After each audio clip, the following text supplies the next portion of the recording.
ഇപ്പോൾ നിങ്ങൾ apple iPhone use ചെയ്യുന്നവരാണെന്നുണ്ടെങ്കിൽ ഇപ്പോൾ നിങ്ങൾക്ക് വേണമെന്നുണ്ടെങ്കിൽ ഏതെങ്കിലുമൊക്കെ ബ്രൗസറിന് നിങ്ങൾക്ക് ഫോട്ടോസ് ഗാലറിയിലോട്ട് സേവ് ചെയ്യാവുന്നതാണ്. അതായത് ഫോട്ടോസ് ആപ്ലിക്കേഷനിലോട്ട് സേവ് ചെയ്യാവുന്നതാണ്. ഈ ഒരു വീഡിയോയിൽ നമ്മൾ നോക്കാൻ പോകുന്നത് ഇപ്പം ആപ്പിൾ ഐഫോൺസിൽ നമുക്ക് ഏതെങ്കിലുമൊക്കെ ഫോട്ടോസ് ഇഷ്ടപ്പെടുകയാണെന്നുണ്ടെങ്കിൽ അത് ബ്രൗസറിന് എങ്ങനെ നമുക്ക് ഫോട്ടോസ് ആപ്പിലോട്ട് സേവ് ചെയ്ത് വെക്കാം എന്നുള്ളതിനെ കുറിച്ചിട്ടാണ്. അപ്പം അതിന് വേണ്ടിയിട്ട് ഞാനൊരു ബ്രൗസർ ഓപ്പൺ ചെയ്യുകയാണ്.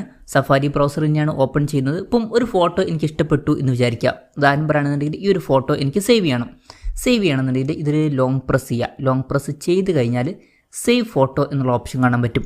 അതിൽ ക്ലിക്ക് ചെയ്യുകയാണെന്നുണ്ടെങ്കിൽ അത് ഫോട്ടോസ് ആപ്പിൽ സേവ് ആവുന്നതായിരിക്കും. അതിനുശേഷം ഫോട്ടോസ് ആപ്പ് നമ്മൾ ഓപ്പൺ ചെയ്ത് നോക്കുകയാണെന്നുണ്ടെങ്കിൽ ആ ഒരു ഫോട്ടോ ഇവിടെ കാണാൻ പറ്റും. ഇതാണ് ആ ഒരു ഫോട്ടോ.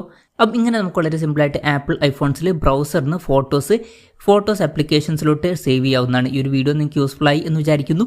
എന്തായാലും ഈ ഒരു വീഡിയോ പറ്റിയിട്ടുള്ള നിങ്ങളുടെ ജെന്യുവൻ ആയിട്ടുള്ള അഭിപ്രായം ജസ്റ്റ് ഒന്ന് കമൻറ്റ് ചെയ്യുക. അതുപോലെ തന്നെ ഇതുപോലുള്ള വീഡിയോസ് നിങ്ങൾ കാണാൻ താല്പര്യമുണ്ടെന്നുണ്ടെങ്കിൽ ഈ ചാനൽ സബ്സ്ക്രൈബ് ചെയ്യാവുന്നതാണ്.